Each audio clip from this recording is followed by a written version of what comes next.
తెలంగాణలో 9 మంది ఐఏఎస్ల బదిలీ అయ్యారు. హనుమకొండ అడిషనల్ కలెక్టర్ గా రాధికా గుప్తా, ములుగు అడిషనల్ కలెక్టర్ గా P Sreeja, Nirmala additional collector గా ఫైజాన్ అహ్మద్లను నియమిస్తున్నారు. ఇక ఈ మేరకు నియమిస్తూ ప్రభుత్వం ఉత్తర్వులు జారీ చేసింది.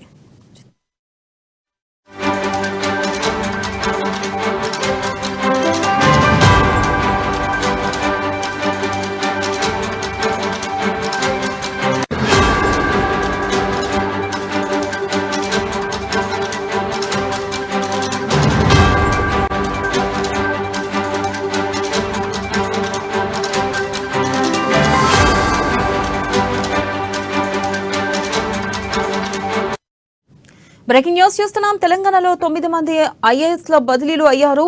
హనుమకొండ అడిషనల్ కలెక్టర్ గా రాధికా గుప్తా, ములుగు అడిషనల్ కలెక్టర్ గా P Sreeja, Nirmal additional collector గా ఫైజాన్ అహ్మద్లను నియమిస్తున్నట్లు ప్రభుత్వం ఉత్తర్వులు జారీ చేసింది.